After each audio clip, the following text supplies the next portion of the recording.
नमस्कार दोस्तों। क्या आप जानते हैं कि एक औसत भारतीय अपनी पूरी जिंदगी की कमाई का 20% हिस्सा सिर्फ एक दिन की शादी में उड़ा देता है। लॉजिक देखिए, जिस पैसे को अगर आप इंडेक्स फंड में डालते तो वो अगले 15 साल में शायद उस पैसे को 1 करोड़ बना सकता था, उसे हमने एक रात के खाने में खत्म कर दिया। आज बात करेंगे शादी के उस गणित की जो मिडिल क्लास को कभी अमीर बनने ही नहीं देगा।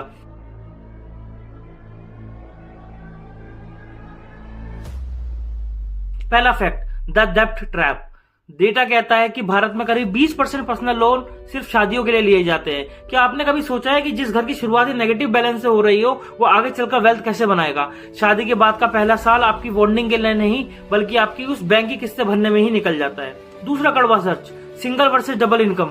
आज के दौर में भारत में महंगाई की दर यानी इन्फ्लेशन 5 से 6% के बीच है। इसका सीधा मतलब है कि अगर आपकी सैलरी हर साल 10% नहीं बढ़ रही तो आप हर साल गरीब हो रहे हो। अब लॉजिक लगाइए, अगर ये घर में 2 लोग हैं और कमाने वाला सिर्फ एक, तो आप इस महंगाई की जंग को कभी नहीं जीत सकते। अगर आपकी वाइफ जॉब करती है तो आपके घर की नेट इनकम सीधे 80 से 100% तक बढ़ जाती है। ये ईगो की बात नहीं, सर्वाइवल की बात है।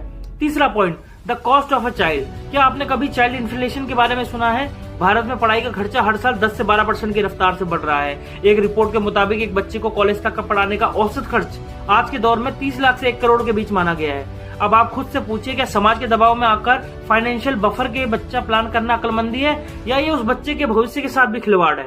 चौथी बात, इमरजेंसी फंड। हम मिडिल क्लास लोग अक्सर इंश्योरेंस और इमरजेंसी फंड को फालतू का खर्चा समझते हैं, पर क्या आप जानते हैं कि भारत में 60% लोग सिर्फ एक मेडिकल इमरजेंसी की वजह से वापस गरीबी रेखा के नीचे चले जाते हैं। शादी के बाद नया आईफोन लेना जरूरी नहीं बल्कि एक हेल्थ इंश्योरेंस और 6 महीने का बैकअप फंड होना जरूरी है। दोस्तों, आपकी सबसे बड़ी प्राथमिकता होनी चाहिए।